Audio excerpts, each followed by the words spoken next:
Já, ég held að það sé við hæfi að hefja þannig þátt á þjóðsöng Bandaríkjanna. Bandaríkin verða 250 ára núna helgina.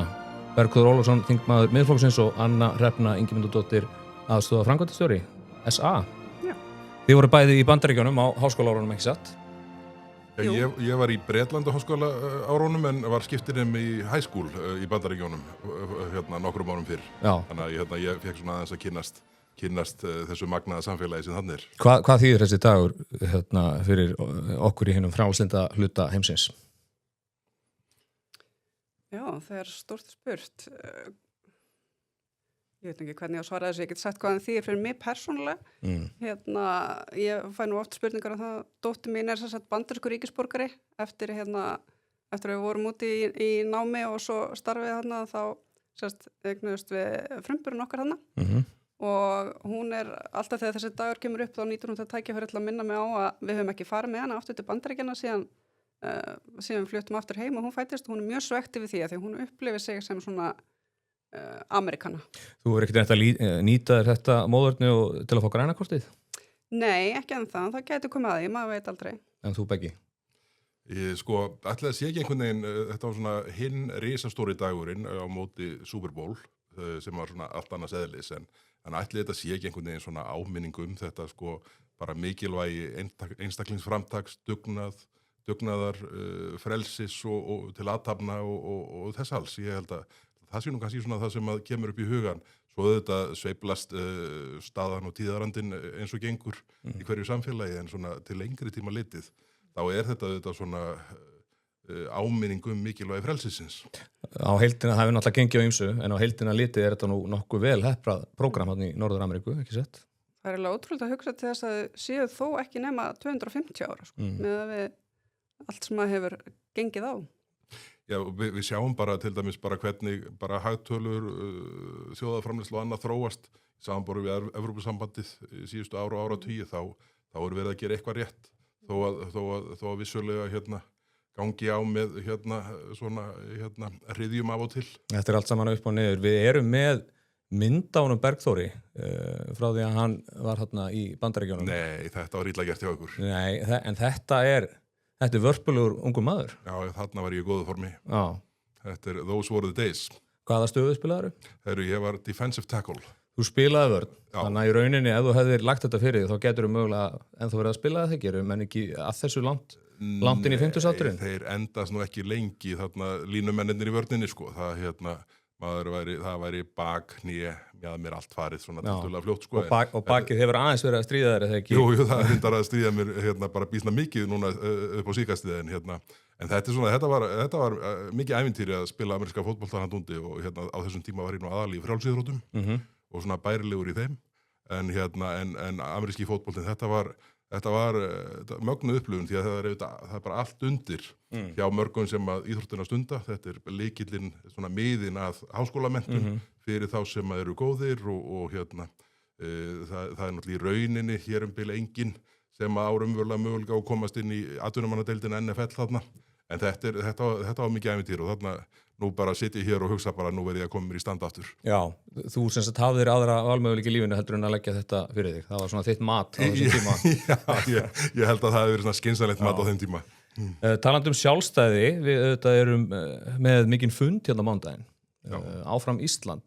Ætlið þið að mæta þar? Ég verð nú reyndar ekki í bænum. Þannig að ég get ekki mætt físíst en maður kannski fylgjast með þessu á netinu. Þetta mikið þungaveiktar fólk sem þarna í forgrunni. Halldór Benjamín, vinnur okkar, hagfræðingur, auðvitað ætlar að stýra þessu fundi og svo kemur hún Lára Herborg, lögmaður og Björn Sóeka sem hefur verið að reka risavaxin sjúkrahús út í heimi og kemur hér heim til að taka þátt í þessu átaki og svo þetta gamli refurinn Ólafur Ragnar Grímsson. Já. Þetta er eins og öflugt prógram. Þetta er einvaralið sem verður þarna á sviðinu og ég ætla að mæta þarna á mánudaginn og verð vonandi að gagni í þessu ásamt miklu fleirum fram í ágústlok og áfram eftir atvikum. En mér líst mjög vel á þetta og ég velti nú fyrir mér þetta er frábært slógan því að þetta er marglaga. Já. Ábending til þjóðarinnar. Mun Evrópusambandið vera 250 ára? Ég held ekki. Nei, Anna? Ég ætla ekki að spá fyrir það. Ef það verður ennþá til, þá myndi ég ekki sko því mjög breyttri mynd. Já, Hérna. líklegast ekki í núverandi mynd. En eins og vannalega erum við með veitingar frá Kjötkompani og við erum hérna með flösku frá kampansvélunum Merceau 2022. Hvað gerist 2022, Anna, svona þetta leyti í þínu lífi? Já, í mínu lífi? Já. Já, þá eignaðist ég mitt 4. barn og fyrsta dreng. Ég veit ekki hvort þú ert að hugsa það. Nei, ég að hugsa svona Þú ert að hugsa eitthvað allt annað. Ég að hugsa þín vistaskipti á vinnumarkað. Var það ekki þá sem þú tókst við sem aðstoðar framkvæmdastjóri þegar Ásdís Kristjánsdóttir fór til Kópavogs? Það var aðeins, það var aðeins fyrir árinu. Það var vissulega rétt, þá tók ég við sem aðstoðar framkvæmdastjóri. Þetta var aðeins svo loðið í höfður til ég En þetta var alltaf valið út af þessu. Þetta 22 Merceau frá kampansfélaginu. Ægilega fínt. Okay. En við ræðum betur ESB síðar í þettunum. Við ætlum að minna aftur á golfmót þjóðmála sem verður haldið í ágúst. Gestir þjóðmálastofuna fengu meldingu það fyrir örfándugum síðan og það er nánast uppselt og vindur okkar í IT House of Brands eru að framleiða varning í miklu magni fyrir þetta en það eru örfáhól eftir og það er hægt að fá eitthvað díl og gistingu en þið hafið þá bara samband við okkur til að ganga frá því. Ég ætla líka að minna á Amper hraðhleðslustöðuna. Erst þú með svona hjá þér, Anna? Ég sá að þú komst inn á rafmagnsbíl. Já, ég er allavega með einhverja hraðhleðslustöðu hjá mér. Þú myndir þurfa að spyrja manninn minn þetta, ég veit ekki mikið. Þarf Kristján Loftsson ekki svolítið góða hleðslu á næstu dögum eftir átökinu og undanhöftum? Já, alveg báttið. Já, hvað finnst ykkur þessar træktinningar hjá honum Paul Watson? Ég, að því maður man nú þann tíma þegar Paul Watson og hans gengi voru hér að vinna sín skemmdarverk á sínum tíma, þá er ég nú mjög ánægður að Kristján Loftsson skuli enn vera að í þessu erfiða umhverfi og hef verið mikill stuðningsmaður hvalveiðanna alla tíð. Þú ert þetta er bara í þinni heima. Þetta er mitt gamla svæði, sko.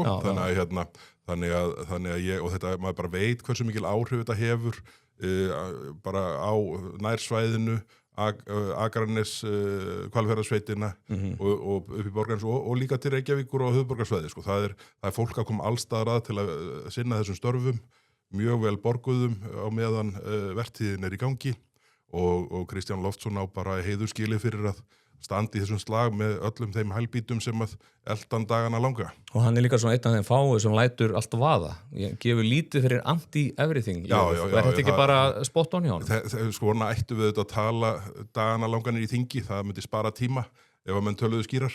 Er Kristján Loftsson ekki vannýtt auðlind á Íslandi? Það er ekki að láta hann hefði til dæmis átt að vera í ISEF samninganöndinni.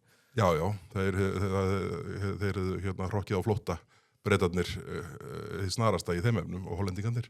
En sko ég held að þetta er auðvitað líka bara svona kannski kristallar aðeins svona þá stöðu sem við stöndum frammi fyrir núna gagnvart þessum mögulegu áframhaldandi aðlögunar viðræðum að Evrópusambandinu.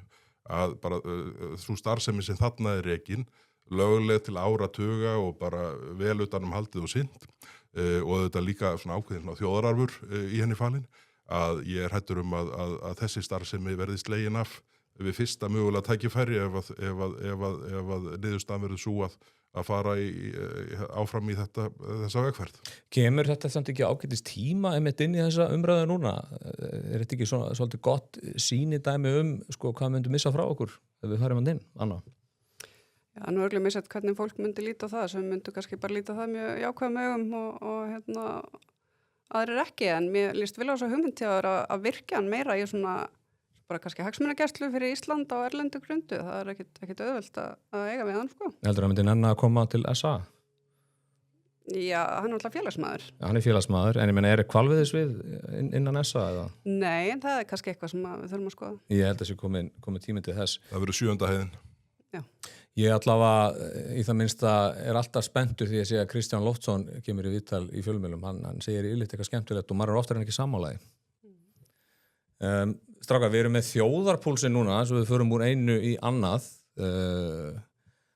Fylgi Sjálfstæðisflokksins eykst og er nú bara svona nálgast fylgi samfylkingar, þið farið aðeins niður hérna. Þetta er nú sennilega innan einhvers konar skekkjumarka, samfylkingi fengi 19 þingmenn, Sjálfstæðisflokkurinn 18 og miðflokkurinn 11, en fylgið er nú, það er aðeins búið að kvarna staði frá því í byrjun ás. Ertu með einhverja skýringu á því, Beggi?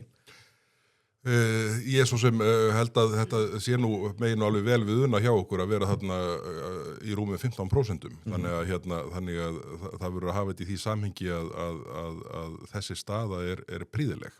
En við auðvitað höfum svona lækkað aðeins síðustu mánuði, en samt svona á þeim nótum að ég hef engar áhyggjur að því og það kannski það sem áhugaverðara þarna í rauninni þessi litli munur sem orðinn á milli Samfylkingar og Sjálfstæðisflokks og mér segir svo hugur að það gengið til kosninga í dag, þá yrði Sjálfstæðisflokkurinn stærri heldur en Samfylkingin. En þetta er auðvitað þannig að svona, ég sagði nú strax eða svona dálítið síðan allavega, að mín spá svo að Dagur B. Eggertsson myndi svona fara að brýna kuttana þegar Samfylkingin færi svona mælast í kringum 23%. Það er ekki langt í það miðað við þetta. Það nú sett að kvarnast furðulega hægt af Samfylkingunni þráttur að vera að leiða þessa ríkisstjórn sem nú svona upp og ofan hversu vinsalar hennar aðgerðir eru, en enga síður þetta virðist alltaf haldast nokkuð sterkt hjá þeim. Já, en það er náttúrulega þau eru nú væntanlega að taka við affallinu af Viðreisn og Flokki fólksins sem býsna mikið, sérstaklega á Flokki fólksins. Þannig að svona þeir sem að enn vilja gefa ríkisstjórninni séns, ég held að þeir séu svona hengja atkvæðið sitt á Samfylkingarsnagan, en bara þessi sjónamið sem að blasa við eins og þó komum nú betur inn á Evrópusambandið eftir, ef að niðurstaðan verður já, ef svo illa fer, þá myndi ég halda að svona forystu hlutverk Kristrúnar muni breytast mjög mikið og þá held ég að legging geti orðið miklu hraðari heldur en við höfum hort á síðustu mánuði. Var ekki Kristrún svolítið að vonast eftir því að þessi ESB umræða yrði svona svolítið bara on the side og yrði ekki aðalmálið, en svo þetta náttúrulega ekkert nema málið síðan þetta byrjaði. Þetta hefur kannski ekki alveg farið eins og hún átti von á. Nei, maður hafði það svolítið á tilfinningunni og ég tek undir það sem slæðir mig helst þegar ég sé þetta að maður er hissa að hvað fylgi stjórnarflokkun ennþá mikið miða við ef maður ber þetta saman við bara væntingavísitölur almennings og stjórnenda þá eru þær alveg í kjallaranum og í gildum sem maður bara hefur ekki séð síðan í faraldrinum eða jafnvel nánast fjármálahruninu, þannig að ef að svartsýnin og ofanægin slík, okkur það ekki endurspeglast meira einhvern veginn svona gagvart stjórnvöldum. Hvernig þessi væntingavísitala mæld svona, svo þú útskýrið það fyrir þeim sem ekki vita? Allavega hvað atvinnureikendur varðar þá sendir Gallup út könnun fyrir okkur SA og Seðlabankann ársfjórðungslega það sem spurt hvernig atvinnureikandinn meti stöðu í efnahagslífinu annars vegar og horfur hins vegar og svo þetta vísitala á gildinu 0 til 200 og ef að meðal niðurstaðan væri 100 þá væri jafnmargir jákvæðir og neikvæðir. Já, þá þetta svona nokkurn veginn á sléttu. Já. En gildi tölvert lægra en það núna og hefur lækkað mjög skart í seinustu könnunum og ég man ekki nákvæmlega hvað það hvort það var í kringu 30-40 eða þetta var svona, það voru gildi sem við höfum ekki séð síðan ástandi var sannanlega mjög slæmt. Það var 2009-10 eitthvað svoleiðis. Já, eða 2020. 2020 í COVID, já. En ef við horfum á þessa tölu þá ríkisstjórnin með 27 þingmenn, það nú nokkur afföll frá því í kosningunum. Já, maður horfir á samtölu til dæmis Sjálfstæðisflokks, Miðflokks og Framsóknarflokks, þá í kosningunum held ég að það hafi verið samanlagt 28-29 þingmenn, þeir eru 33 þarna, þannig að það svona samfylkingin þó hún fái að halda á fylginu sem hrekkur af Viðreisn og Flokki fólksins að einhverju marki, þá eru stjórnarflokkarnir auðvitað að minnka töluvert. Þetta virðist vera að snúa svolítið núna og ekki líklegt að niðurstaða atkvæðagreiðslunnar í ágúst muni jafnvel hraða þessari þróun, þar að segja ef svarið verður nei. Ég held að það sé alveg á hreinu og ég held að fyrir samfylkinguna þá verður það mögulega hvort heldur sem Ég held að Kristrún sé mögulega ekki búin að átta sig á hversu mikill pólitískri klemmu hún lent í boði Þorgerðar Katrínar. Því að ef að jáið verður ofan á, þá muni þetta blasa við öllum að það Þorgerður Katrín sem ræður en ekki Kristrún Frostadóttir og líka brút frá þeim verkefnum sem framundan eru. En ef að niðurstaðan verður nei, þá verður væntanlega Viðreisn í einhvers slags henglum í framhaldinu og ríkisstjórnin einhvern veginn vaklandi og í veikari stöðu. Þorgerður Katrín hefur auðvitað verið verið á ferðinni þessa dagana, hafið Já, séð já, þessi myndbönd? hún er í mjög harkalegri kosningabaráttu og ég hef nú reynda sagt í gríni að ég telji að Kristrún Frostadóttir vilji raunverulega fá fram nei í kosningunum í ágúst því að það sé illskárri staða fyrir hana heldur að niðurstaðan verði já, Þorgerður ráði í ferðinni og að svona ferill Kristrúnar í forsætisráðuneytinu verði markaður því að öll orkan fari í að vinna að Evrópusambandsmálum sem var alls ekki það sem hún lagði upp með. Hún meira þess að sagði það beinum orðunum í viðtölum oftar en einu svona oftar en tvisvar að þetta var ekki á dagskrá. Já. Fer þetta ekki illa í mannskapin þegar að menn segja eitt og gera svo eitthvað allt annað? Ekki 2 ár frá kosningu? Jú, ég meina þetta er bara einhvers konar pólitísku veruleiki. Ég held að hafa alveg verið ljóst fyrir kosningar að þá var þetta ekki það sem að hún vildi helst en nú er hún komin í þessa stöð og ég tek alveg undir með Bergþóri, maður svona efast að hún vilja endilega að komi já út úr þessum kosningum. Maður hefur náttúrulega haft á tilfinningunni að þrátt fyrir allt að hún vilji koma alls konar hlutum í verk á þessu kjörtímabili og líkurnar á því minnka töluvert eða kemur já út úr þessu, þá er náttúrulega stjórnsýslan algjörlega undirlögð af Evrópumálum í framhaldinu og hvað mun þá ríkisstjórnin geta sýnt fram á að hún hafi gert þegar uppi staðið þegar kjörtímabilið er búið, ég veit það ekki, þannig að maður svona velti fyrir sér hversu spennt hún er fyrir þessu jái. Og það er líka skrítið sko, þetta var ágætlega orðað í leiðara Morgunblaðsins á föstudeginum í dag þegar við erum að taka upp að þessir jásinnar sem hafa barist á hæl og hnakka fyrir þessar aðild áratugum saman, viti núna ekkert hvað þessi samningur getur hugsanlega falið í sér. Er þetta trúverðust? Þetta er auðvitað bara fyrst og fremst komist. Við sjáum til dæmis svona hersinguna sem fer fyrir þessari svokölluðu sjárhreyfingu. Þetta eru svona nöfn sem að maður hefði talið upp sem hörðustu Evrópusambands aðelda sinnana fyrir var að lausa í þeim efnum til skamstíma. Nú allt í einu er þetta sama fólk bara áhuga samt að sjá hvað er í boði. Það hafi bara ekki einu sinni gert upp hugsin. Já, virðist ekki hafa hugmynd hvað getur hugsanlega verið í þessum samningi. En svo auðvitað virðast leiðtogar ríkisstjórnarinnar eru svolítið að mála skrattan á vegginn og þegar kemur þessari verðbólgu sem hefur verið að glíma hérna núna, hún hefur verið ansið þrálát, þá vísa alltaf í ástandið hérna í Mið-Austurlöndum. Svo er áhugaður punktur hjá góðum vini þáttarins, Þórður Pálssyni, nafna mínum, þar sem hann bendir á það að verðbólga sé að hjaðna á evrusvæðinu og ef þetta væri raunverulegu framboðsskellur á olíumarkaði, þá væri það ekki tilfellið. Er þetta út af evrunni eða hvað segir þú hana? Nei, ég einmitt sá hennan post hjá Tóta og það er kannski eitt að, það var nýkomin út verðbólgumæling og þá var fólk hugsa, já, hvað er að gerast hérna? Og þá var það kannski flugliðurinn sem fólk var helst hissa og var svona lengst frá spám greiningaraðila og einhver að fabúlar að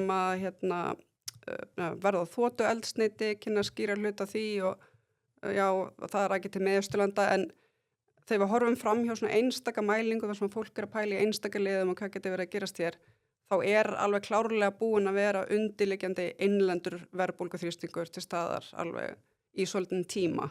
Þannig að ætla að fara að kenna svona þessari þrálátu verðbólgu eða þess að ytri áhrifum vegna stríðsins það er auðvitað ekkert mjög trúverðugt. Sérstaklega, ef maður horfir til stjórnvalda, hvað hafa þau verið að gera hér innanlands? Þau að negla niður vextina. Þau hafa verið að tengja bætur við launavísitölu. Það auðvitað eykur eftirspurn í hagkerfinu og við höldum verðbólguþrýstingi. Þau hafa verið að hækka opinber gjöld sem að tæknilega fóðrast beint inn í verðbólguna. Verið að hækka skatta á leigutekjur sem til þess fallið að hækka leiguverð sem að fer beint inn í verðbólguna. Það var samið við opinbera starfsmenn á miklu hærri nótum en maður gert á almennamarkaðinum. Þannig að maður hugsa svona, það er nú eitt og annað hérna sem við hefum getað gert heima betur, Já, er eitthvað sem ríkisstjórnin hefur gert fyrir utan þetta skamtíma fiff með vaskinn á eldsneytið sem er til þess fallið að draga úr verðbólgu? Ekkert sem er dettur í hugi fljótu bragði. Nei, sammála því.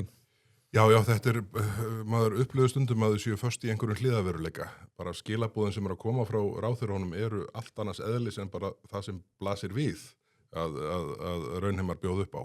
Þannig að ég held að, og ég svona, ég held að það sé partur af þessari uppgjöf sem að mögulega ástæða þess að Kristrún segir, ok, förum í Evrópusambandsleiðangurinn ári fyrir heldur við ætluðum, til þess að við getum rætt eitthvað annað en efnahagsmálin. Það er raunni, ég held að sé ekki sá útflutningsatvinnuvegur til sem að ríkisstjórnin hefur ekki ráðist til allugu gegn á þessum 2 þingum sem að búin eru og meira í pípunum. Og síðan ef við horfum hérna heim, þá sjáum við til dæmis bara að það eru enn uppi áform að setja endurgreiðslu fyrir virðisauka fyrir vinnu á byggingarstað í 0. Það er eins og, það er bara útsýnið sé ekki til þessu ágæta fólki. Það ætti ekki að þurfa annað en að bara horfa á stöðun í samfélaginu, stöðun í byggingageranum og þar fram til göttunum, að menn myndi bara stíga tilbaka og segja bara, ok, þetta er ekki rétta útspili núna. En það er bara eins og að sé ekki, ef hægt að tala plan hjá Samfylkingu og Viðreisn, ég tel nú ekki Flokk fólksins í því samhengi, en ef það er hægt að tala plan yfir höfuð, þá virðast að vera algjörlega ófærum að endurmeta stöðuna og átt að sjá hvað skiptir mestu máli hverju sinni. Og það er auðvitað mjög alvarlegt í þessari svona dökku stöðu sem upp núna. Þú minnist á erfiða stöðu í byggingageranum. Eru þið með eitthvað frekari innsýn í það? Það standa náttúrulega hér óseldar íbúður í 1000-tali og verðist lítið hreyfast. Eru þið með tengslinn í þennan bransa? Bara það sem ég þekki til, svona kannski úr mínum gamla bransa, er að það er auðvitað miklu leyti það sem óselt eru íbúðir sem voru svona dálítið þvingaðar fram út frá skipulagsdeleringum þeirra hér í Reykjavíkurborg á undanförnum árum og kannski kjörtímabilum, þétting byggðar, bílastæðaleysi og þessi dellaöllsömmul. Þetta eru þær íbúðir heyris mér sem er erfiðast að koma í umferð núna og það verður einhvern veginn að held ég líta á þetta sem svona bara svona afmarkaðan pakka ef svo má segja og horfa síðan til þess, hvað þurfum við til þess að koma áfram uppbyggingu á íbúðum sem raunverulega eftirspurnir eftir. Íbúðum sem eru litlar, hagkvæmar, með bílastæði og ekki þannig að það séu komnir jafnvel tugir milljóna í kostnað áður en menn komast upp úr jörðinni. Þannig ég held að það væri miklu skynsamlegra að eyða orkun í slíkar vangaveltur. Sammála þessu? Já, ég get alveg tekið undir þetta.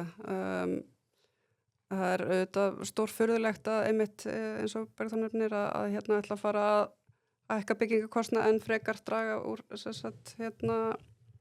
endurgreiðslu virðisaukaskatts á þessum tímapunkti þegar staðan er þessi og manni finnst einhvern veginn svolítið atvinnurekendur þvert á greinar eru uggandi yfir stöðunni, það hefur verið erfitt umhverfi í mörgum útflutningsgreinum og manni finnst ansvar ríkisstjórnarinn í flestum tilvikum hafa verið eitthvað form af skattahækkunum. Maður sér nú ekki alveg hvernig það að hjálpa stöðunni og jafnvel skila auknum tekjum í ríkissjóð, þannig að það er maður sér ekki alveg lausnirnar þannig á borðinu hjá. Maður tekur líka eftir því, ef maður skoðar fasteignaauglýsingarnar, það er að segja fasteignamátu ásetverð, það er alltaf að draga á milli þarna. Er líklegt að við sjáum einhverja verulega raunverðslækkun á fasteignum að þínu mati? Við erum svo sem ekkert að spá sérstaklega fyrir verðþróun á fasteignamarkaði en með hvernig staðan núna hefur verið að þróast þá kemur mann ekkert stórkostlega óvart og það er einhver raunverðslækkun áfram en hversu mikil hún getur orðið skal ég ekki segja til um.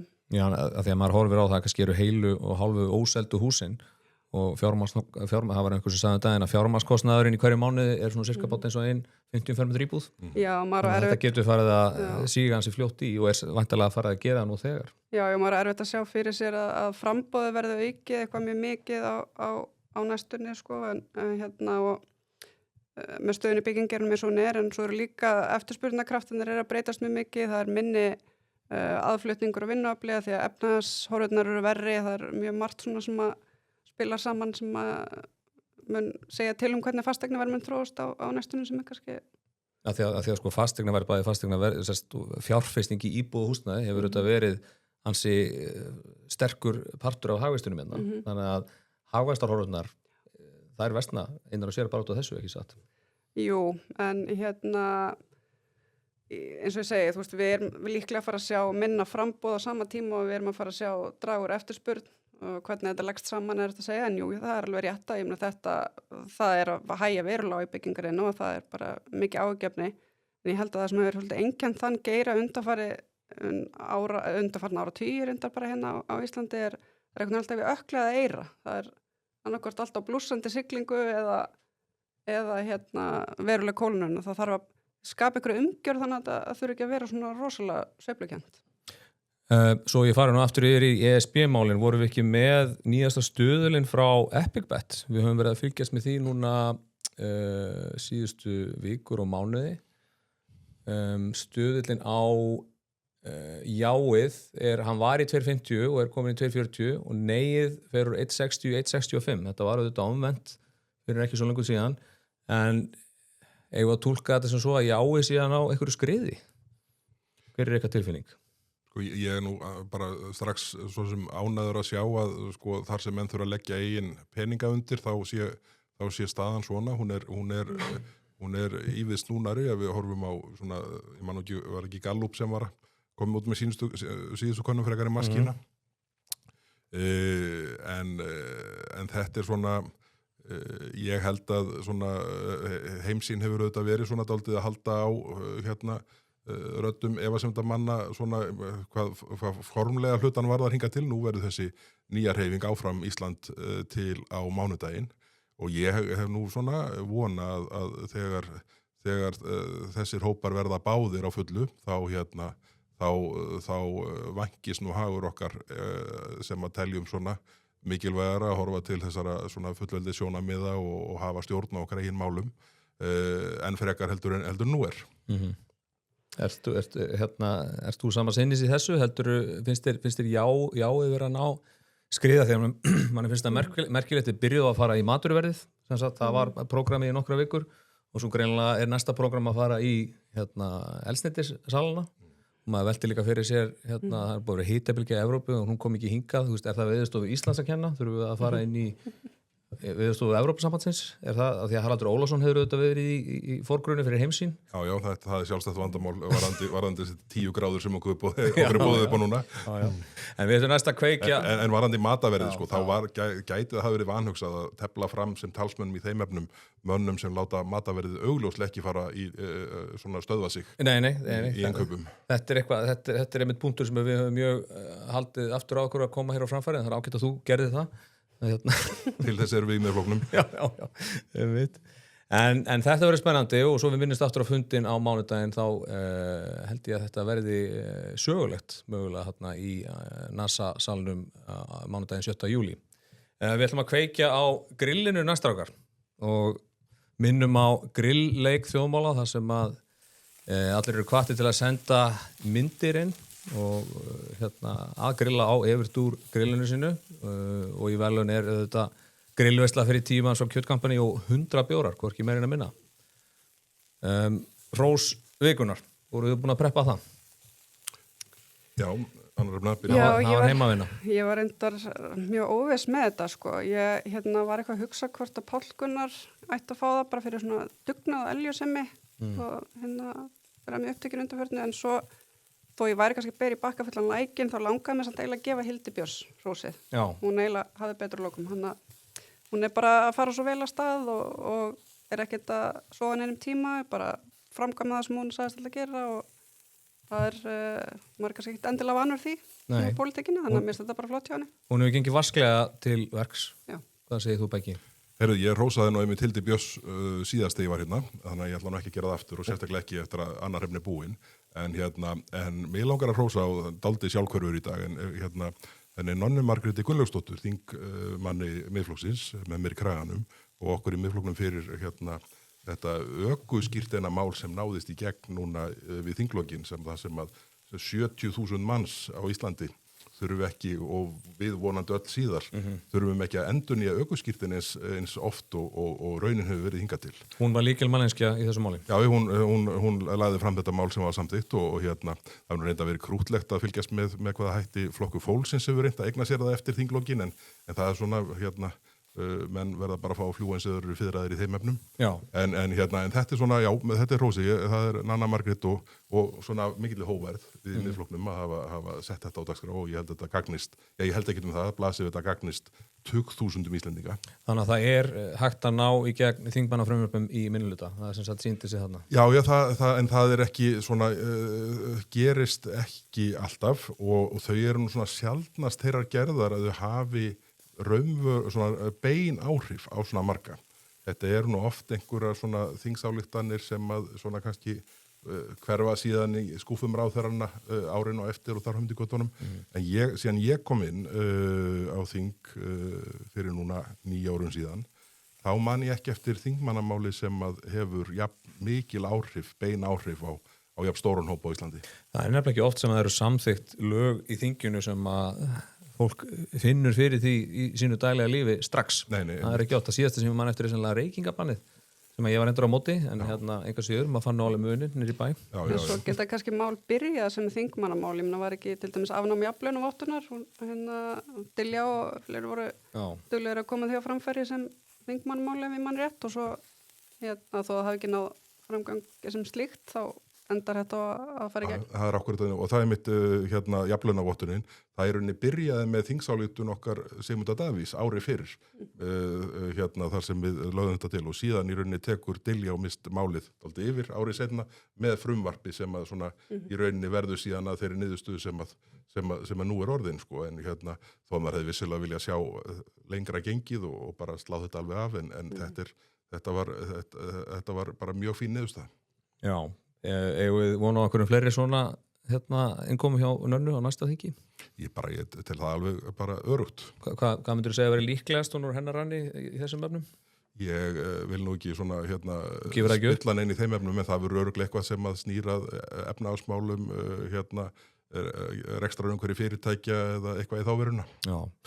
Við ætlum að fara næst við myndumst nú aðeins á en þetta myndband sem að hún Þorgerður Katrín, þessi myndbönd sem Þorgerður Katrín hefur að mynda, hún var mætt í einhverja verslunarmiðstöð í Njarðvík áreita þar saklaust fólk spyrja hverju það halda með á HM og hverju viltu breyta og allt þetta. Það annarkvort hópur hælisleitenda að Þorgerður Katrín. Já. Segja þau í Njarðvík að gelda. Þetta eru 2 stærstu vandamálin þarna fyrir almenna borgara en er þetta ekki, náðu þessi ekki í gang?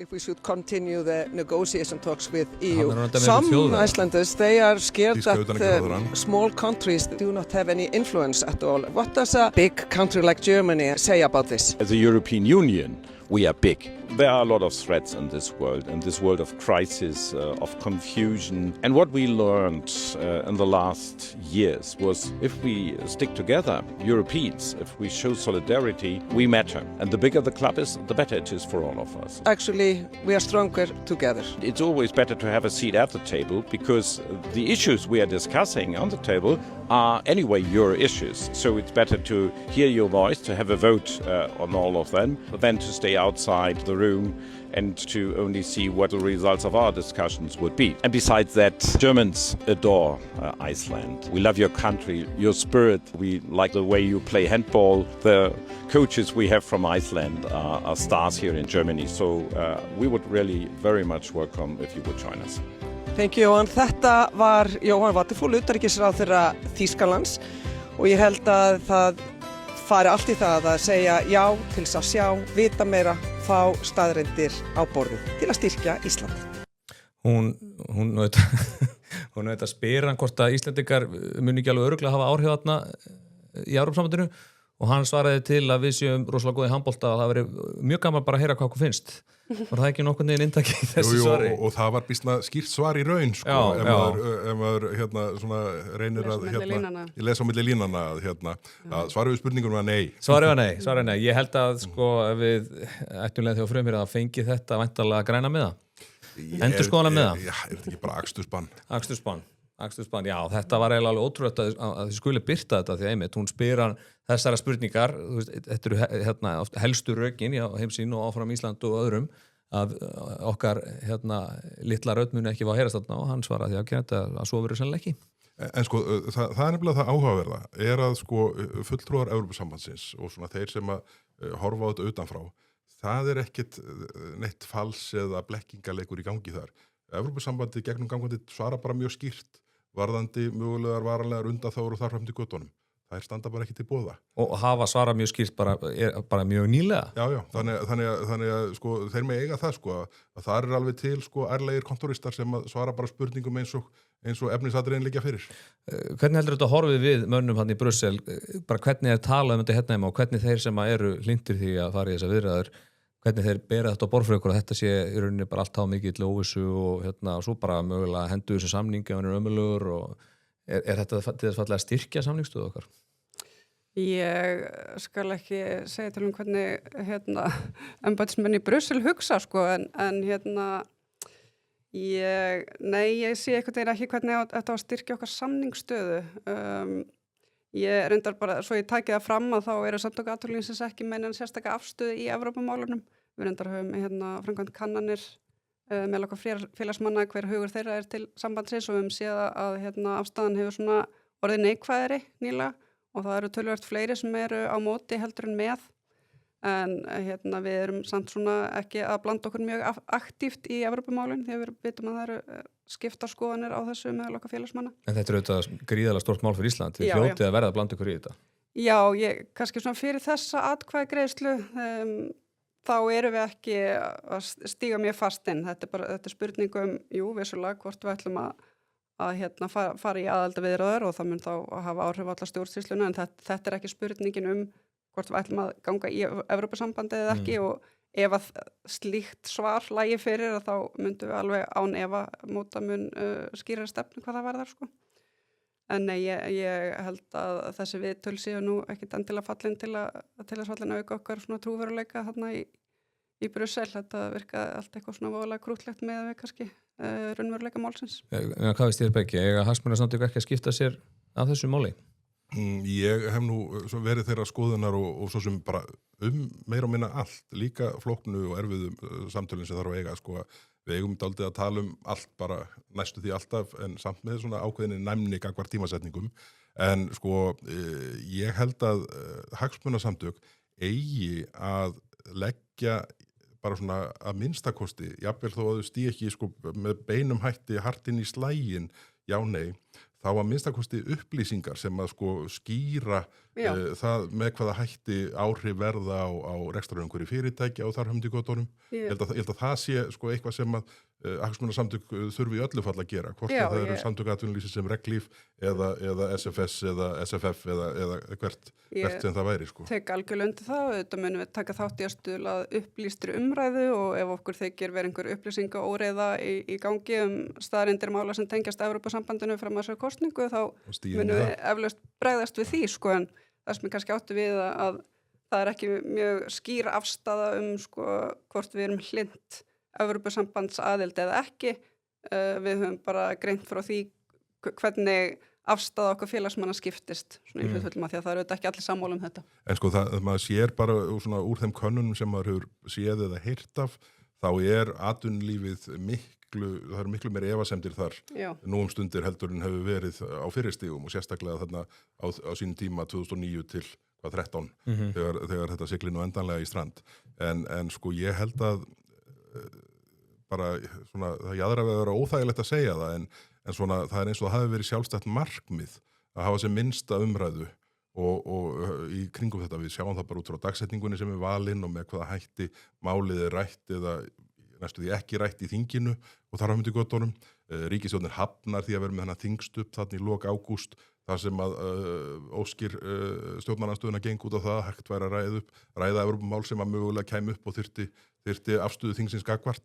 Þannig að það er eins og að sé sjálfstætt markmið að umræðan sé svona á yfirborðinu og það sjáum við bara í þessum vídeóum Þorgerðar Katrínar utanríkisráðherra og mörgu öðru. Þetta er býsna yfirborðskennt á köflum sjámegin.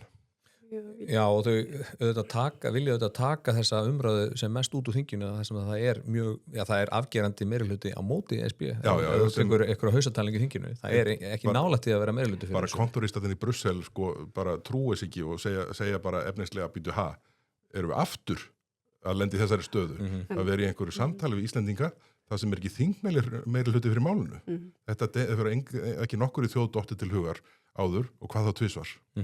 En manni finnst líka svolítið að vera að höfða greinlega til yngra fólk samanber þetta TikTok myndband, markhópurinn kannski svona fólki yngra kantinum og það er svolítið verið að gera út á þennan vaxtapunkt og húsnæðspunkt að við göngum inn í Evrópusambandi þá muni vextir sjálfkrafa bara lækka og ekkert annað breytist og verður miklu ódýrar að auðveldregnast húsnæði og allt þetta en þetta er auðvitað ekki alveg heiðarleg framsetning á raunveruleikanum og þetta er kannski dæmi svona efnisatrið sem við myndum gjarnan blanda okkur inn í bara til að taka þátt í upplýstri umræðu.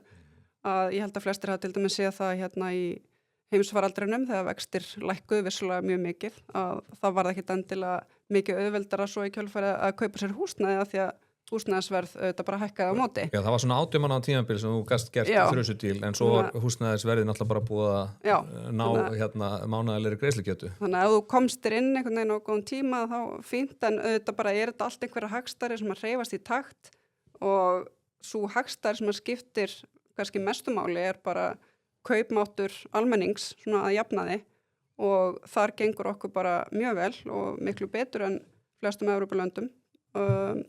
Þannig að þetta eru svona ýmiss konar hagfræðilegar staðreyndir sem að þarf að halda til haga í þessari umræðu allri þannig að fólk sem er að taka ákvörðun þetta og kjósa sé þá allavega að gera það á grundvelli réttra upplýsinga. En sko talandi hvort hagsmunasamtök eiga að skipta sér að þessu ekki þá eru þetta ríkisstofnanir sem að hika ekki við það og þar fyrir þetta fremst í flokki samkeppniseftirlitið sem að þetta komið með þessa kostulegu greiningu á matvælaverðið á Íslandi.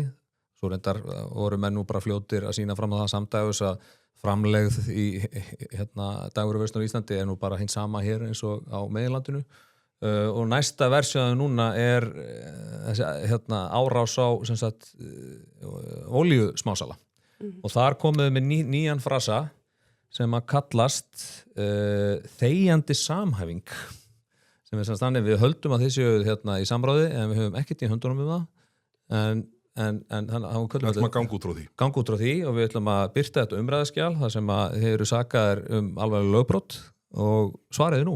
Er þetta boðleg framganga hjá ríkisstofnun? Nei, ég held að það sé alveg óvægt að halda því fram að svo sé ekki. Það er rosalega furðulegt að einmitt, maður velti bara fyrir sér hver er tilgangur þessara umræðu skjala. Svo ég taki sem dæmi líka fyrra skjali sem kom út dagvörumarkaðinn. Það var ekkert nýtt í þessu skjali. Það var annars vegar verið að tala hlutfallslegt verðlag á Íslandi með við Evrópulönd sem hefur bara lengi legið fyrir að það er mjög hátt á Íslandi og hins vegar einhverja verðþróun á Íslandi með við önnur Evrópulönd. Heldur ekkert nýtt í því. Það hefði verið eitthvað nýtt í þessu ef að samkeppniseftirlitið hefði raunverulega verið að nota þetta skjal til að skapa einhverju umræðu ástæður þess að verð er með þessum hættu á Íslandi fjalla jafnframt kostnaðarliði sem að íslensk fyrirtæki standa frammi fyrir og vekja athygli á því ef það vantaði einhver sérstök gögn til að skoða í þessu samhengi. Ekkert að þessu var gert. Það var bara slengt fram einhverjum tölum sem eru enga fréttir og svo dregnar ályktanir eða í öllu falli einhverjar aðdróttanir og það sem að kemur út úr þessu skjali er þá bara fyrirsagnir. Það sem að fyrirtæki eru svona óbeint ásökuð eitthvað án þess að neinn rök séu þá færð fyrir því. Þau eru bara sakfelld í rauninni og þegar þannig fyrirsagnir eru komnar fram frá opinberri eftirlitsstofnun þá er rosalega erfitt að eiga við það eftir á og svara fyrir sig. En það er í rauninni algjörlega ótrúlegt að það ekki verið vikið einu orði að því í þessu skjali til dæmis bara hversu mikil áhrif almenn lífskjör hafa á verðlag í löndum. Í skjalinu er tekið fram að verðlag í EFTA-löndunum sé hærra heldur en í Evrópusambandslöndum. Já, það er alveg rétt en það hefur ekkert að gera með það að þau séu EFTA og ekki Evrópusambandinu heldur eru þetta ríkustu lönd í heimi. Það er það sem skýrir það. Svo eru þetta fjölmargir aðrir þættir sem að geta skýrt hærra verð. Það er skattaumhverfi, regluverk, launakostnaður á Íslandi er sá hæsti í Evrópu. Sko, samkeppniseftirlitið er náttúrulega hafnað því daginn að það var einhver tengsl endilega milli launa og verðlags. Já, einmitt. Maður spyr sig hvernig af hverju forstjóri samkeppniseftirlitsins að hafna þessari staðreind? Seðlabankinn hefur ítrekkað bent á þetta að halda þessu fram. Alþjóðagjaldeyrissjóðurinn talar þetta. Þetta bara fræðilega viðurkennd staðreind og augljóst í rauninni, í augum allra, að launakostnaður hefur áhrif á verðlagningu. Þetta eitt stærsti kostnaðarlegur hjá mörgum fyrirtækjum. Við erum líka með kannanir sem sýna bara, við spurjum beinlinis, hvað það sem hefur helst áhrif til hækkunar verðlags í þínu fyrirtæki núna? Og það iðulega launakostnaður sem lang algengasta svarið þar. Svo líka bara merkileg staðreind að þú getur tekið mismunandi lönd sem eru með mismunandi launastig og en skoða samt launahlutfall bara í hagkerfinu. Það er alltaf í kringu 60%, sama hversu háar tekinir eru.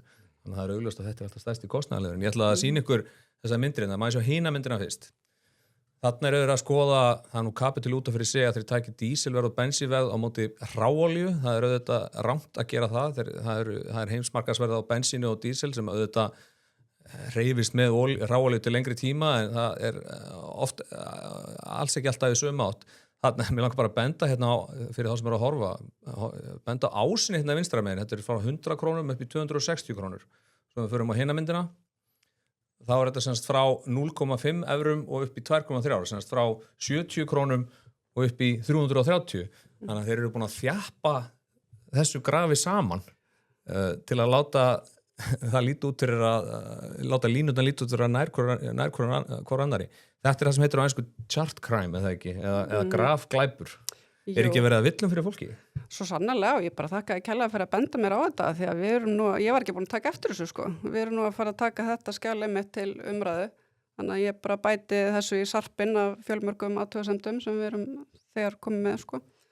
En jú, þetta auðvitað ekki boðlegt af opinberri stofnun að sýna ekki fram á meiri gæði í sinni gagnaöflun og framsetningu heldur en þetta svo sem eitt dæmi af fjölmörgum. Hvað hefur þið fundist framgangu þessara stofnunar bæki á undan höndnum misserum?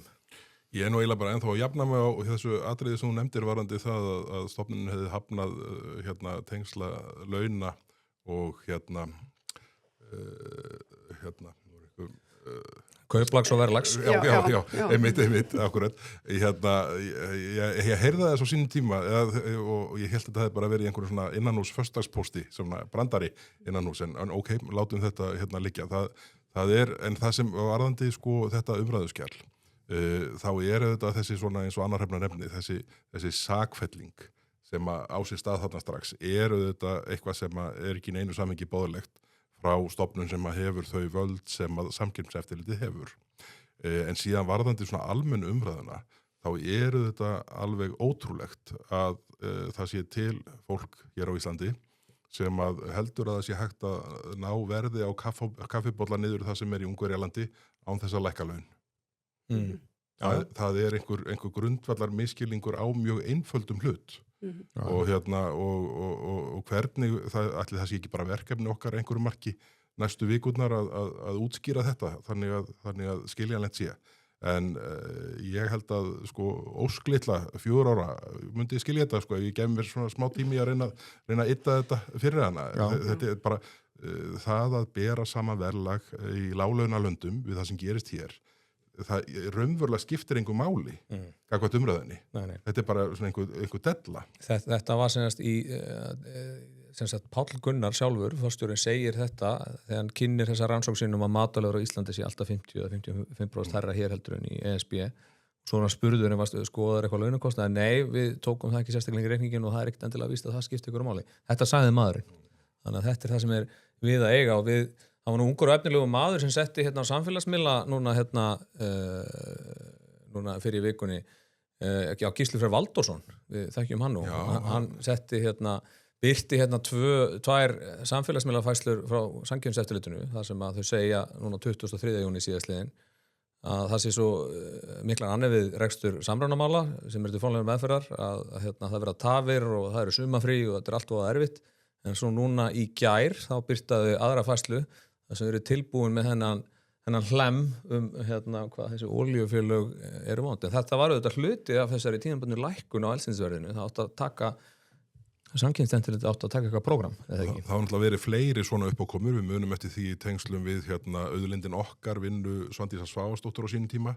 Þar tók samkeppniseftirlitið að sér svona verkefni sem að svona ég held að flestum sem að horfðu á þetta utanfrá þótti mjög umdeilanlegt að stofnunin gerði. Þannig að það er svona, mér hefur þótt svona óþægilega mikil áhugi hjá samkeppniseftirlitinu að stíga inn á því pólitíska svið. Ef að menn vilja vera þar, nú þá fara menn bara í framboð. Þeir virðast hafa munstra sig inn í sko þennan ESB-leiðangur, ég held að það sé orðið alveg ljóst núna. Það blasir við. Já, og svo hefur þessi stofnun auðvitað verið stjórnlaus árum saman, en það er nú ekki fyrsta skipti sem er bent á það hér. Við vorum líka með ágætis umfjöllun frá viðskiptaráði, þau eru á hæðinni fyrir neðan ykkur, eða ekki? Það bara sömu hæð. Sömu hæð, já, bara hinum með við glerveginn. Þau eru að gagnrýna hennan samengislausa verðsamarbur samkeppniseftirlitsins. Er þetta bara ekki eitthvað sem þarf að halda áfram að benda á í allt sumar? Jú, ég held að við sendum líka inn umsögn þetta svokallað umræðaskjal, það sem við bendum á ýmsa svipaða punkta, en það eru þetta bara fráleit hugmynd að kasta einhverju svona eiturpillu inn í umræðinu og segja bara ræðið. Þegar þú ert sjálfur ekki búin að bera á borð sko neinar af þeim augljósu skýringum sem að liggja að baki háu vöruverð á Íslandi. Og þetta er ekki bara matvöruverð, þetta er bara verðlaga heilt yfir, töluvert hærra á Íslandi en annars staðar, og það er ekki rætt neitt af því sem myndist á hérna áðan, heldur ekki gengi krónunar, flutningskostnaður, smæðmarkaðar, ekkert af þessu. Það er ekki minnst á þetta sko. Nei. En okkur er þetta byrjunapunkturinn. Samkeppniseftirlitið hefur nú rannsakað íslensk fyrirtæki frekar lengi, frekar ítarlega. Hljóta hafa sankað sér einhverjum af þessum upplýsingum á þeirri vegferð og hefur kannski geta verið komin aðeins lengra með þetta umræðaskjal áður en að þau hendu þig út sko. Og svo er auðvitað staðreynd líka að það er í rauninni öll olíufélög á Íslandi eru með sama heildsala. Það er þið norska Equinor sem áður hétt Statoil. Þeir eiga olíuna hérna í Örfirisey og íslensku félögin koma bara með eitt bíl einu og kaupa út. Eiga við þá dagvöruverslun sem þar er. Já, akkurat. En það er bara minnst á það held ég í framhjálöpi hérna í lokskýslunar í einni setningu. Gæti haft eitthvað að segja. En svo er líka fyndið sko, jú, það er alveg rétt að verðin eru nokkuð svipuð öllum félögunum. En er það ekki oft... Er það öðruvísi erlendis? Nei, ég er að segja, er það ekki til marks að samkeppnin sé mjög virk eða verðið eru svipuð? En það er þá ekki nógu gott fyrir samkeppniseftirlitið. Það voru samráð. Þannig að það er vandlifað. Já. Það er vandlifað. Hvað ætlum við að fara í næst þegar við erum að týna skjalinu? Já. Anna, hvenær fórstu síðast í útilegu? Útilegu. Veistu það? Ég veit ekki. Við fórum reyndar hringinn hérna á svona með fellihísi fyrir 11 árum síðan. Ég held að sé... Minkurinn, eða ekki? Nei, það var reyndar ekki minkurinn. Hann rúmar eiginlega bara 2 fullorðna, sko, en þetta var svona fellihísi, sko. Og það var alveg aðeinslegt, en sko, ég man hreinlega ekki hvenær ég gisti seinast í tjaldi. Nei, en þú getur það nú stutt inn í Ellingsen, þú getur farið og græjað upp þar. Og þú líka Beggi, þú ert útilegumæður ekki, þú fyrir veiði, eitthvað svona veiði, ert þú bara í einhvern fínum veiðuhúsum? Nei, ég var nú bara síðustu helgi, bróðið minn var 40 og við fórum í svona sjóbyrting, fjölskyldan, Rúnar, og þannig að við skelltum okkur ósasvæðið á Lax og Ásum, mjög skemmtilegt svæðið að fara í, en þannig að það er svona gamla veiðhúsið, við erum í þar, þannig að það er notalegt en kannski ekki á þeim standard sem margar á stóru ánum eru með, en það er, ef að útilega er tjald, þá er nú orðið ansi langt síðan ég fór í útilegu, sko, en ég, það var ættarmóti fyrir að sumar, en ég komi nú fyrir í einhverju svona ívið svona, fjær jörðu heldur en tjaldi býður upp á. Já, þið látið átt að reyna, þið farið þá í Ellingsen og græði ykkur upp, en sko í tengslu við hennan lið, sko, þá auðvitað ætlaði ég að gefa ykkur kost á því að koma með eitthvað umræfna borðinu sem ég hafði ekki bryttuð upp á við ykkur fyrir þáttinn. Voruð þið búin að undirbúa það?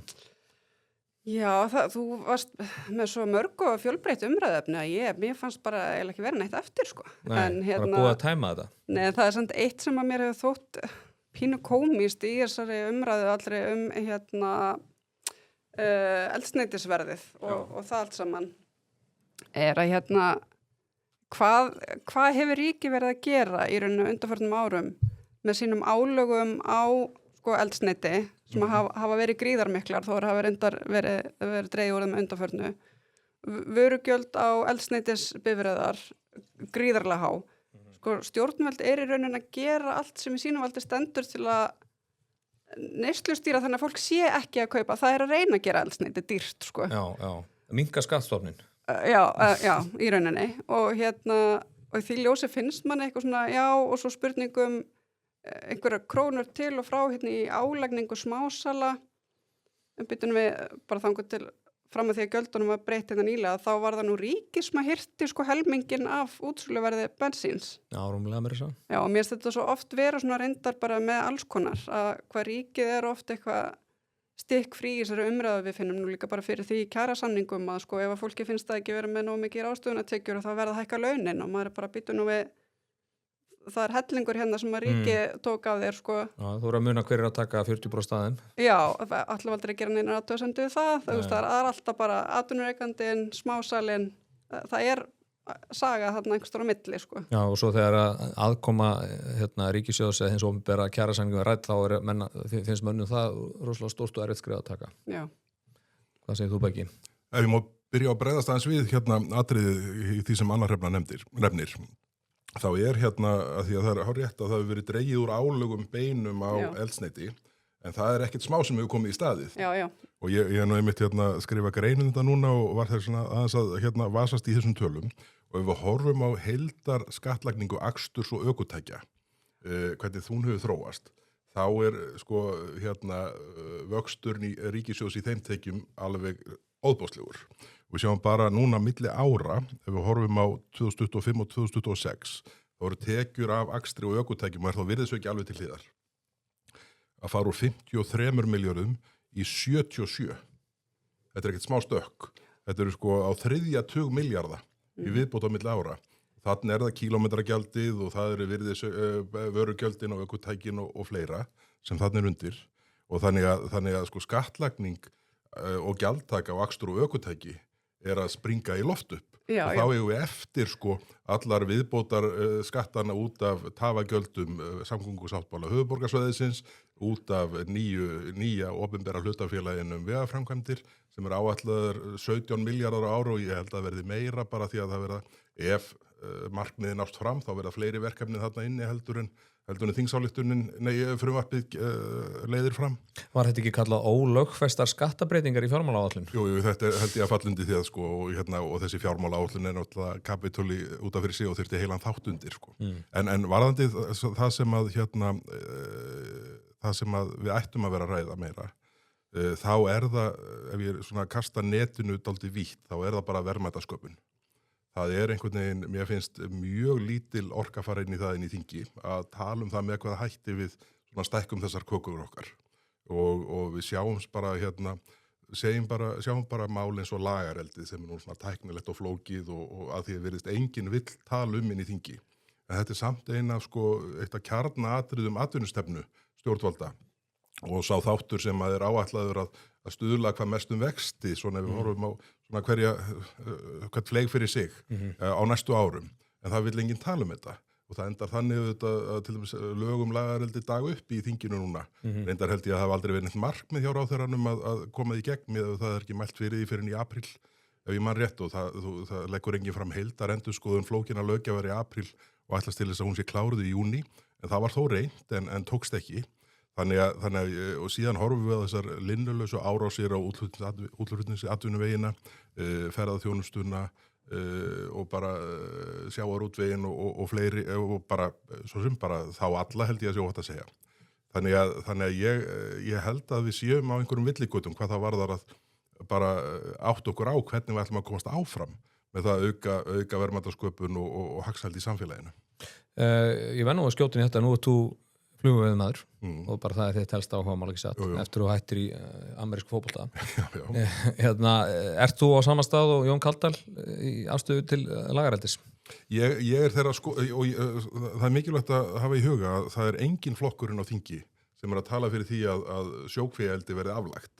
menn eru að tala það með hvaða hætti við svona stillum þetta af. En þetta getur lifað í sátt og samlyndi. Já, það nefnilega málið og ég held að þetta geti, ef að vel tekst til, þá geti þetta lifað í sátt og samlyndi og við sjáum bara þessa ótrúlegu breytingu sem eru orðið fyrir vestan eftir að eldin náðu sér á strik og þarna fyrir austan sömuleiðis. Þetta eru, og bara til að svara spurningunni, ég og Jón Kaldal lítum þessi mál mjög ólíkum augum, svo vegt sér til orðatekið. Og ég held að sko það sem skiptir máli að það mikilvægasta fyrir vernd villta íslenska laxastofnsins að fyrirtækin sem þessa starfsemi stunda séu sterk.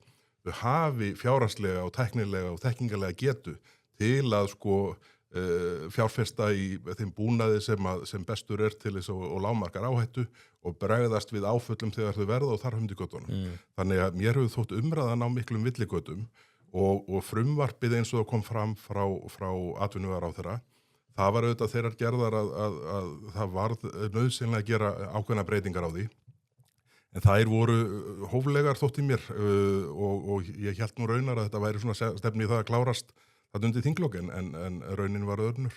Maður skoða þetta og bara krónur per kíló, maður var að skoða samanbyrðin á eins og þetta leit út í þessu frumvarpi heima og eins og þetta í Noregi. Einhver ástæði fyrir okkur á Íslandi að vera, ég held að þetta eru 6 sinnum hærri skattar hér á hvert kíló miðað við Noreg og þeir eru 25-30 árum á undan okkur í geranum. Ég meina, ef þessi eru ekki breytt þá verður þessi atvinnugrein ekki verið. Nei, og sko þá eða menn bara segja það. Ef það markmið stjórnvalda að þessi starfsemi leggist af, þá eiga menn að segja það. En síðan í hina röndina, eins og ég segi, þá lögð hér fram einhver atvinnustefna sem að sko liftir þessu. Þannig að þetta sé eina megin vaxtabrodtunum sem framundan séu. En svo lagt fram frumvarp sem í raun útilokar frekar í fjárfestingu, sem það sem svo nauðsynlegt til að fyrirtækin geti nýtt sínar heimildið, fjárfest, bætt búnað og þar höfum til göttunum. Þannig að þetta rekst hvað á annars hotn. Þið hafa vantilega eitthvað lagst yfir þessi málið ekki? Fiskeldi?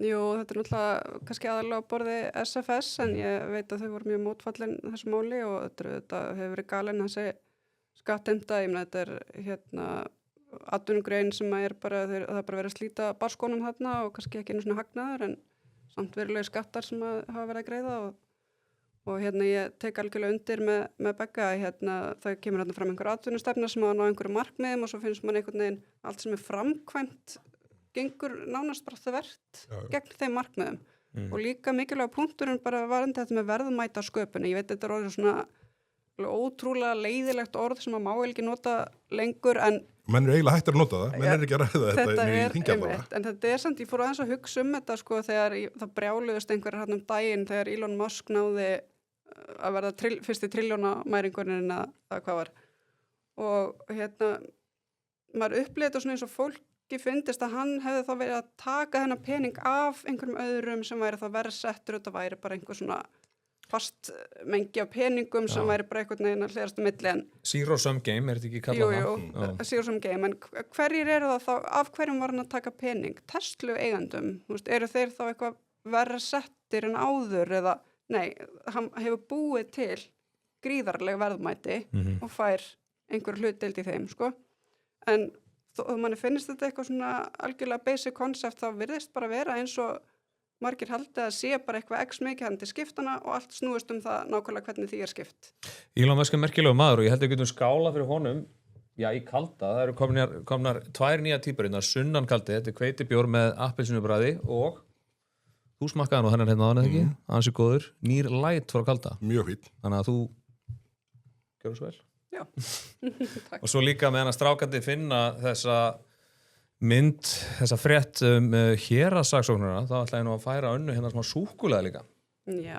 Þú ert til í það, ekki satt? Jú, ég er til í það. Við erum Nói Sirius, þeir eru vinnur okkar, það er pipp með saltkaramellufyllingu og rjómasúkkulaði með karamellukurli og sjávarsalti. Getur þú notað þetta? Heldur betur. Okay. Takk fyrir kærlega. En við þurfum að ræða... Er þetta skilabóti mín að ég þurfa að fara í aðþátt? Nei, þú fara líka. Ég fá ekki súkkulaði. Ég ætlaði bara að fá þetta eftir þáttinu, gjör svo vel. Ég er nefnilega búin að ákveða það eftir og sýndir myndina áðan af mér í ameríska fótbolta-átlitinu.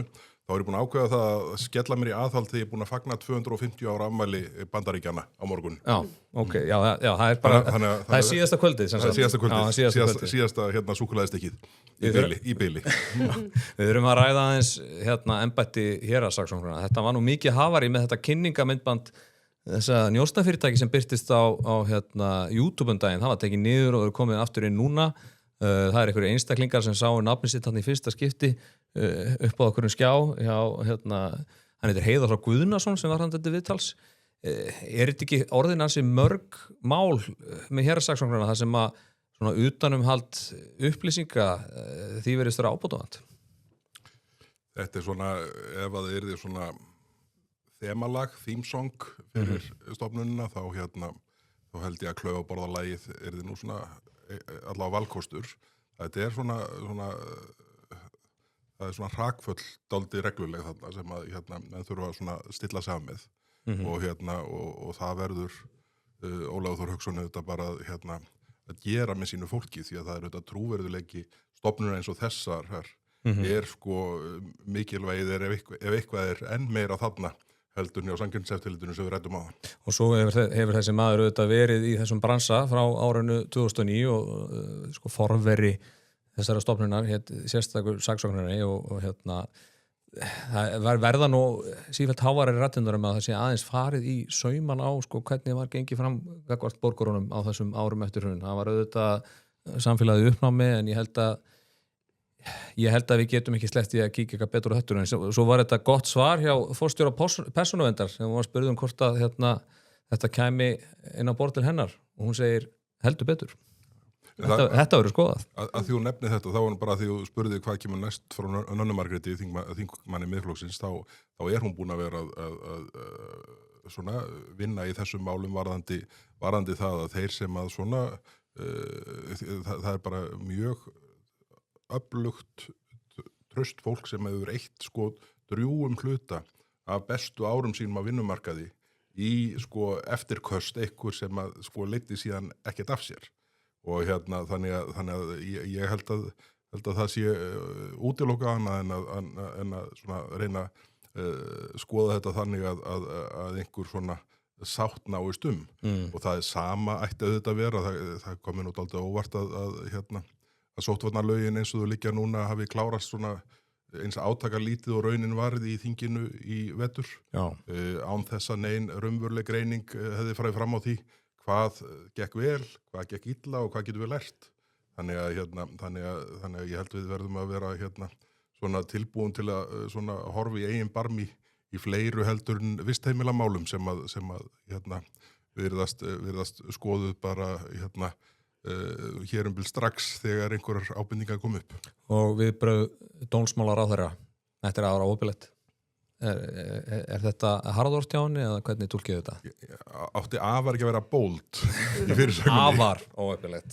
Nei, þetta er bara svona eitt dæmi af mörgum hvernig myndum að því að doppelstandard hjá opinberum stofnunum þar sem að, þú veist, ef að einhverjir einkaaðilar eða einstaklingar hefðu gert eitthvað sambærilegt þá er bara engin miskun sko en svo er þetta bara eitthvað úps ef opinbera gerir þetta sko. Já, það er nú eitthvað sem segir mér að héraðssaksóknari sko persónuverndarmál þetta sé ekki það síðasta hjá honum en það á allt eftir að koma í ljós.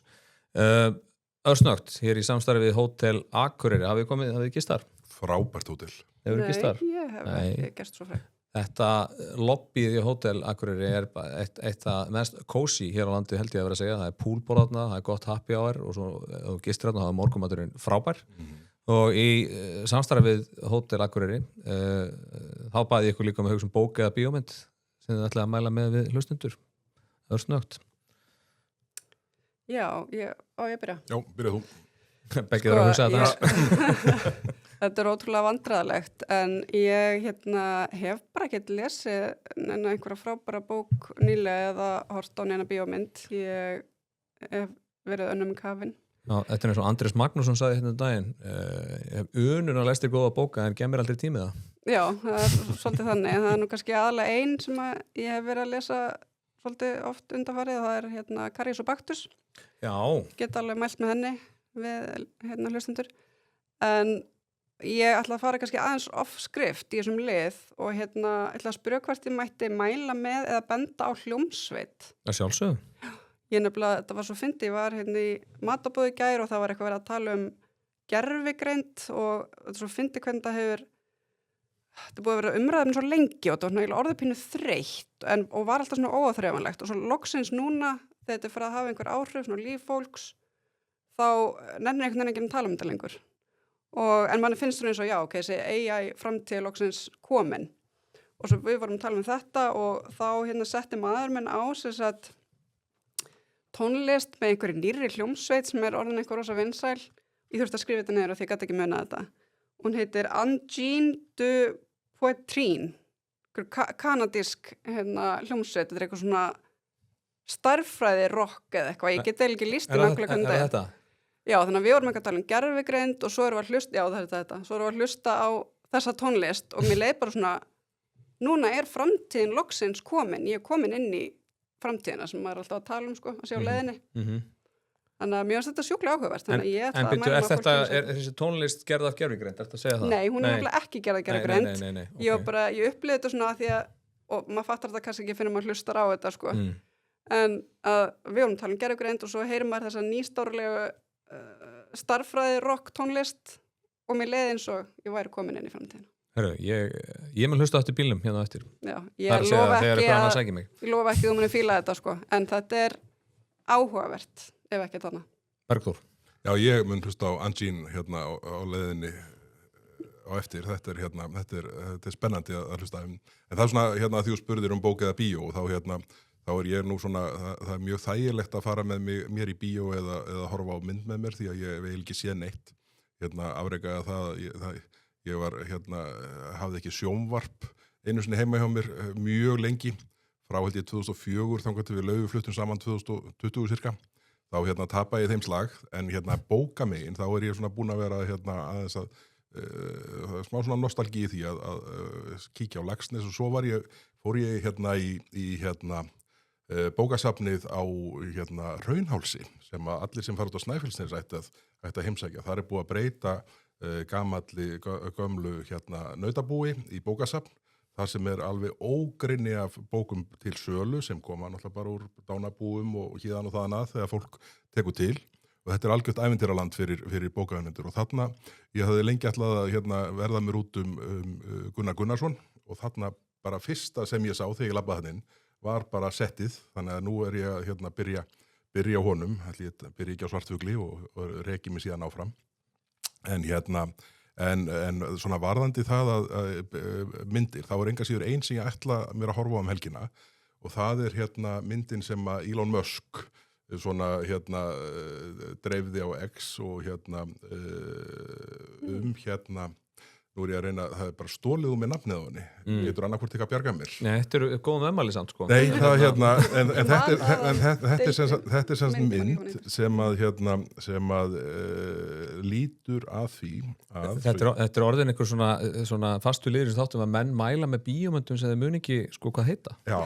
Þetta gerðist líka fyrir síðustu viku, sko. Þetta er sem sagt, Elon Musk, er það, hún heitir svo mikið sem erum við komið þetta upp á skjá? Citizen býtum við að koma hérna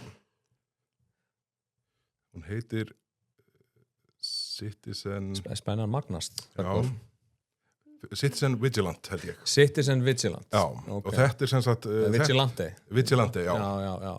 Akkurat, hann er hún komin og þetta er sem sagt Armie Hammer og þetta er það sem ég ætla mér að reyna að horfa á helgina, svona bara út frá ábendingum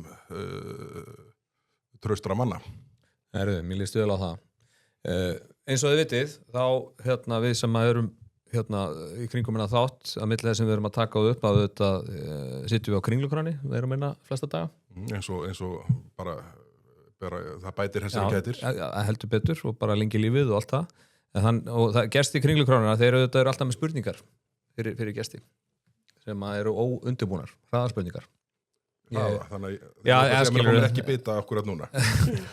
Já, fyrsta spurningin hefði Bergþór... Þetta er svo gott. Er það ekki? Ég ræði ekki við mig. Kjötkompani, klikkar ekki. Hefði Bergþór geta orðið atvinnumaður í NFL? hefði ég svona alist upp í Bandaríkjunum, já.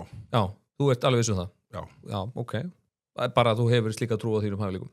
Já, og bara svona líkamlegi burður á þessum tíma gáðu til að ætla það. Já, ok. Gæti annar Hrefna verið á þingi og Bergþór hjá SA? Myndi það ganga upp? Erum við að spyrja hvort það sé einhver fræðilegur möguleik? Gætu þið hugsað eitthvað að skipta hlutverk á morgun? Sko, ég get náttúrulega ekki svara fyrir Bergþór, en ég er ekki á leiðinni frambóð í stjórnmálum, nei. Já, er það samt fréttapunkturinn hér þetta að annar Hrefna tekur fyrir frambóð til Alþingis? Heyrist það? Já, einmitt. En myndið þú ekki plömmaða vel á skrifstofu SA? Ég held að verkefnin þar séu mjög skemmtileg og þó að það sé ekkit farasnið á mér þó á meðan maður nýtur stuðnings til þess að sitja inn á þingi þá held ég að samtök atvinnulífsins og margt sem bardúsað í húsi atvinnulífsins séu svona með ekki bara áhugaverðustu verkefnum sem verið að vinna fyrir utan auðvitað bara í fyrirtækjunum sjálfum þar sem verðmætasköpunin á sér stað heldur þetta líka svo mikilvægt verkefni sem þarna unnið bara til þess að svona reyna leiða löggjafavaldinu fyrir sjónir hvað skiptir máli, hvað hefur áhrif, hvað til bóta, hvað dregur úr verðmætasköpun og þar fram til göttunum þannig að þó ég sé ekki að þó að sé ekkert farasnið á mér þá held ég að verkefnin þarna séu með mörgum þeim skemmtilegustu, áhugaverðustu og mikilvægustu sem unnin eru. Þetta er rétt, Jóhanna, ekki satt? Jú, svo sannarlega. Er það rétt, Anna Hrefna, þú sért efnilegsti kvenkylfingur landsins í þínum aldursflokki? Nei, ég get, það finnst mér ólíklegt. Hvernig gengur gólfið?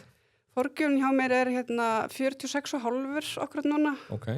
Ég lendi nú reyndar mjög fyndnu golfatviki með þér árið. Var það? Já, maður skal segja ekki eftir þessu. Nei, sannlega ekki. Ég vildi ekki, ég er svo léleg í golfi, þannig ég vildi eiginlega ekki, maður minn skráir okkur saman og svo er ég alltaf svona, ef einhverja aðrir eru líka skráð með okkur í holli, nema það varst þú og einhver annar og ég svona, ok, kannast nú við hann Tórð, getur svo smálega farið og ég var mikið að afsaka mig, hvað ég verið léleg í golfi ánum byrjuðum. Þannig að þú manst ekki eftir því þegar ég náði birdie á fyrstu hólu. Jú, herðu, þú segir það. Þú náði birdie, þannig að, einmitt, og ég sagði, hvað er að ske hérna? Einmitt. Byrjandinn að hlaða í fugl hérna bara strax á fyrstu hólu. Þá áttur að hætta. Já, einmitt. Það hefur allavega ekki komið annar birdie síðan, en... Já, var þetta svo eini? Fyrstu eini. Önnur spurning fyrir því, Anna Hrefna, geta káringar en það orðið Íslandsmeistarar í knattspyrnu kalla? Já, 100%. Sammála. Næsta mál. Hvor er betri stanguðumaður, Bergþór Ólason eða Jens Garðar Helgason? Það er ég. Engin rökstuðningur, er það bara, liggur það bara fyrir? Nei, þetta er bara svo augljóst. Já. Það þarf ekki að rökstuða þetta. Er það því að þú er svona góður eða Jenni svona lélugur? Það má rökstuða þetta úr báðum áttum. Já, ok. Þá liggur það fyrir og það er auðvitað alveg tilvalið að Jens sé hér ekki til svara. Það er auðvitað það sem við viljum. En við verðum að slá botnin í þetta og við höfum þetta ekki gefið okkur út úr það að auglýsa áfengi eins og þetta og munum sjálfsög ekki gera það hér í dag. En enga sér ætlum við að færa ykkur síkvara flöskuna Ólafsson-gin. Frábært gin. Drekkur þú gin? Já, ég er mikill ginmaður. Það og Ólafsson-ginið er alveg afbragðsgott.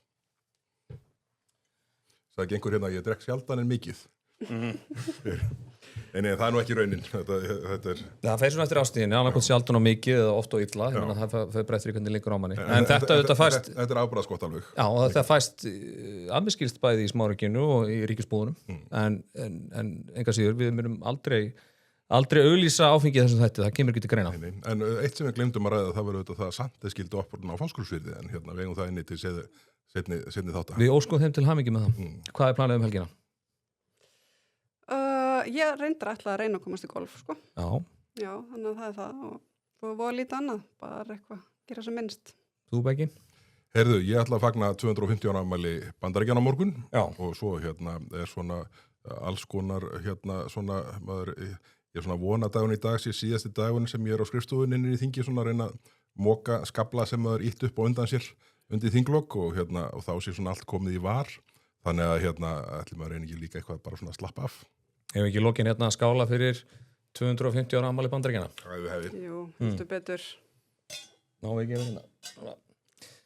Herru, þá er þetta komið hjá okkur í dag. Þökkum þeim sem hlustuðu og horfðu og við sjáumst aftur í næstu viku og þá verður Gísli Freyr vantilega komin aftur.